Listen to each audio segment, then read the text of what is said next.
அனுதாபி என்கின்ற வார்த்தையை பயன்படுத்தி இருக்கிறாங்க. அதோடு நாம் நிற்க போது இல்லைங்கண்ணா. ஒரு வழக்கும் பாருங்க, மாநில அரசு எப்படியெல்லாம் போய் சொல்லி மாட்டிக்கிறாங்க.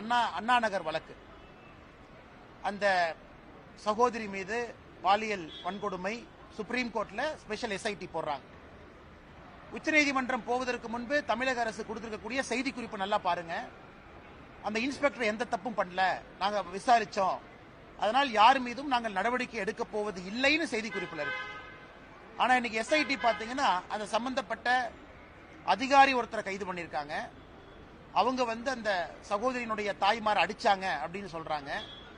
அப்படி என்றால் எப்படி மாநில அரசே ஒரு செய்தி குறிப்பு பொய்யாக கொடுக்க முடியும்?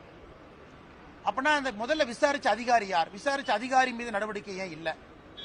அதனால் முதலமைச்சருடைய இந்த விஷயமும் கூட ஒரு முழு பூசணிக்காயை சோத்துல மறைக்கிறதுக்கான முழு முயற்சியில முதலமைச்சர் அவர்கள் இறங்கி இருக்கின்றார். அதனால்தான் திரும்ப திரும்ப நாங்கள் கேட்கின்றோம். சென்னை போலீஸ் கமிஷனர் அவரும் முன்னுக்கு முரணாக பேசுறாங்க, சட்டத்துறை அமைச்சர் முன்னுக்கு முரணா பேசுறாங்க, இன்னைக்கு முதலமைச்சர் அவர்களும் முன்னுக்கு முரணா பேசுறாங்க. அதனால் தமிழக மக்கள் இதையெல்லாம் பார்த்து கொண்டிருக்கின்றார்கள், பொறுமையா இருக்கிறாங்க. இதற்கு சிபிஐ தான் தீர்வா? ஏன்னா உங்களுக்கு தெரியும், அடுத்து இங்கிருந்து நாங்கள் ஆர்ப்பாட்டம் போறோங்கண்ணா. கொடுவாய் பகுதியில் இங்கே 3 விவசாய பெருமக்களை வெட்டி கொலை பண்ணியிருக்கிறாங்க. நாங்க சிபிஐ என்கொயரி கேட்டு நாங்க கடிதம் எழுதியிருக்கோம். அதற்கு முதலமைச்சர் பதில் சொல்லல. இரண்டாவது, டங்ஸ்டன் சுரங்கத்தை பொறுத்தவரை முதலமைச்சர் அவர்கள் ஒரு விஷயத்தை புரிஞ்சுக்கணும். மத்திய அரசு தெளிவாக டங்ஸ்டன் சுரங்கம் அங்கே அனுமதி இல்லை என்று சொல்லியிருக்கிறாங்க. ஆனாலும் மத்திய அரசுடைய செய்தி குறிப்பில் இது மாநில அரசுடைய பொறுப்பில் இருக்கு, மாநில அரசு முடிவெடுத்துக்கலாம், நாங்கள் நிர்பந்திக்க போவதில்லை என்பது தெளிவாக இருக்கும் பொழுது முதலமைச்சர் அவர்கள் இதற்கு ஒரு முற்றுப்புள்ளி வச்சிருக்கணும். அவர் முற்றுப்புள்ளி வைக்காததற்கு காரணம் தான் மதுரையில் கடந்த 2 நாட்களாக விவசாயிகளுடைய பேரணி கொந்தளிப்பெல்லாம் நம்ம பார்க்கிறோம். முதலமைச்சர் ஒரு மூத்த அமைச்சரை மதுரைக்கு அனுப்பிச்சிருக்கணும். அங்க இருக்கக்கூடிய நம்முடைய நாட்டார் பெருமக்கள், அந்த மதுரையை பொறுத்தவரை பெரிய மனிதர்கள் அங்க இருக்கிறாங்க, பெருமக்கள் இருக்கிறாங்க கிராமத்தில், அவங்கள கூப்பிட்டு இருக்கணும்.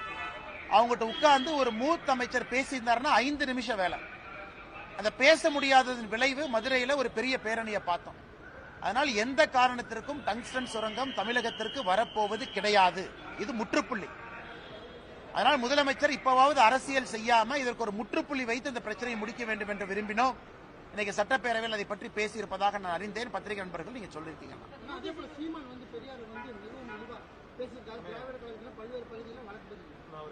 அவர் என்ன சொல்லியிருக்காருன்னா, பெரியாருடைய கொள்கைகளை எதிர்ப்பதுதான் என்னுடைய கொள்கை என அவர் சொல்லியிருக்காரு. அவர் பேசியது சர்ச்சையை ஏற்படுத்தியிருப்பதாக சொல்லி பெரியார் ஆதரவாளர்கள் அமைச்சர் தொடர்ந்து அண்ணா சீமான் அண்ணன் அவர்கள்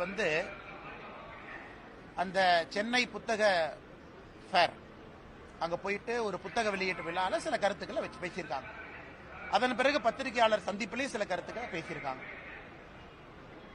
பெரியார் அவர்கள் அது போல சொல்லவே இல்லையா?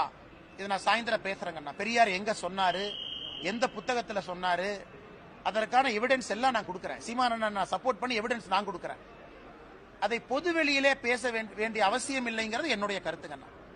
ஏன்னா பெரியார் பேசி எத்தனையோ புத்தகங்கள் இன்னைக்கு அழிச்சிட்டாங்க. ஏன்னா அந்த அளவுக்கு அவர் பேசியிருக்காரு, பெரியார் அவர்கள் பேசியிருக்காங்க. ஆனால் அண்ணன் சீமான் அவர்கள் பெரியார் அவங்க பேசியிருக்காங்கன்னு சொன்னதை எந்த புத்தகத்துல பெரியார் எழுதியிருக்காங்கிற எவிடன்ஸ் நான் கொடுக்கிறேன்.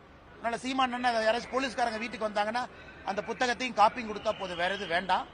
ஆனா பொதுவெளியிலே அதை பற்றி நான் பேச விரும்பவில்லை. காரணம், பெண்கள் பாக்குறாங்க, குழந்தைகள் பாக்குறாங்க.